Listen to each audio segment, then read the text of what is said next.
પાદરાના ward number 1 ની અંદર ગટરો ઉભરાવાની સમસ્યાએ લોકોના માથાના દુખાવા સમાન બની ગઈ છે। પાદરાના વોર્ડ નંબર 1 માં ઉભરાતી ગટરોથી લોકો ત્રાહિમામ પોકારી ગયા છે અને આંદોલનની ચીમકી ઉચ્ચારી છે। પાદરાના વોર્ડ નંબર 1 માં આવેલી Shivshakti society, Satyam residency, Ram residency, Shraddha avenue, Shivam society, Haridarshan society સહિત સોસાયટીના રહીશો ત્રાહિમામ પોકારી ગયા છે। છેલ્લા ઘણા સમયથી પાદરા નગરપાલિકાને વારંવાર રજૂઆત કરવા છતાં પણ જાહેર માર્ગ પર ઉભરાતી ગટરોની સમસ્યા દૂર કરવામાં પાદરા નગરપાલિકા નિષ્ફળ ગઈ છે।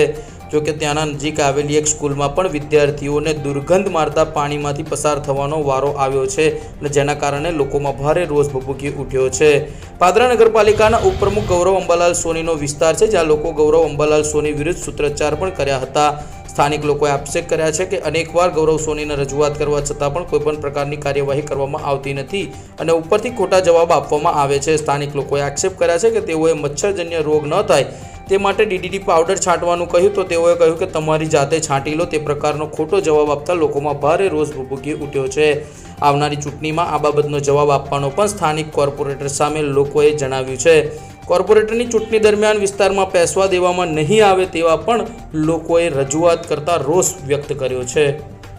મારું નામ હેમાલી છે। અહીંયા આગળ શિવશક્તિ, હરિદર્શન, સત્યમ, શ્રદ્ધા એવી રામ રેસિડેન્સી એવી 7 સોસાયટી છે। પાણી એ છેલ્લા 2 મહિનાથી ગટરનું પાણી અહીંયા આગળ એટલું બધું છે, ખુલ્લી ગટરનું પાણી રોડ ઉપર છોડ્યું છે।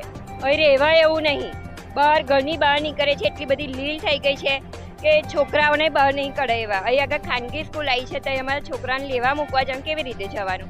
મચ્છર થયા છે, જે સુરતમાં કિસ્સો થયો એવો પાદરામાં રાહ જોવા છે નગરપાલિકા।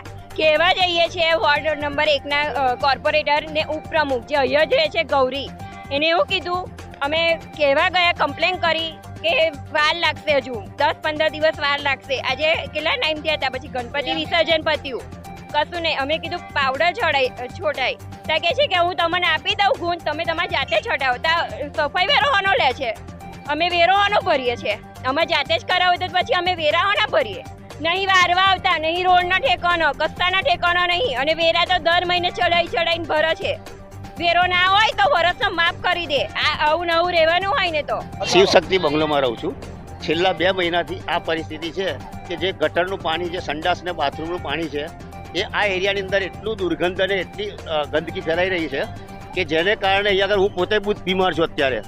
એ કન્ડિશનમાં બી તમે લોકો આવ્યા છો, એને વેલકમ કરવા હું આવ્યો છું કે જેથી કરીને આ પરિસ્થિતિને સમાજની સામે રજૂ કરાય। આ એકચ્યુઅલી ભાજપવાળામાં તાકાત હોય તો એકચ્યુઅલી અપક્ષ તરીકે ઊભા રહે, મોદી સાહેબના નામ પર ચૂંટણી લડી અને મોદી સાહેબને બદનામ કરવાનું એક ષડયંત્ર ચાલી રહ્યું છે એવું લાગે છે મને આ તો। કારણ કે મોદી સાહેબનું આ લક્ષ્ય નથી, પણ આ જે લોકો છે એ લોકો મોદી સાહેબને બદનામ કરી રહ્યા છે। તો હવે આ બધું જોઈ અને હવે આગળથી વિચારે મોદી સાહેબની કે જેથી કરીને આગળ કંઈક પગલાં લેવાય। અને આ પરિસ્થિતિ પાદરામાં એક જગ્યાએ ગટરો ઉભરાઈ રહી છે, તો આ ગટરો ઉભરાવાની પાછળનું જે બેઝિક કારણ છે એ સચોટ કરે। ના હોય તો કોઈ વ્યવસ્થિત એન્જિનિયરને બોલાવે, એમનામાં કેપેસિટી ના હોય આ સફળ રાખવાની તો કોઈ એન્જિનિયરને બોલાવે, કાં તો કોઈ એજન્સીને કામ આપે। કારણ કે આ તો એક પૈસા કામ કરી અને એક પૈસા ખાઈ જવાનો ધંધો ચાલી રહ્યો છે, બીજું શું રહ્યું? કેટલી વાર રજૂઆત કરવા છતાં પણ ગૌરીએ કોઈ એક્શન લેવામાં આવ્યું નથી। જે કહીએ છીએ કે આ ટાઈમે થશે, આમ થશે, તેમ થશે, આમ ગમે તેમ જવાબ આપીને અમને કહી દે છે, પણ તેમ વારનારી પણ નથી આવતી ને 2 મહિનાથી આ પાણી છે।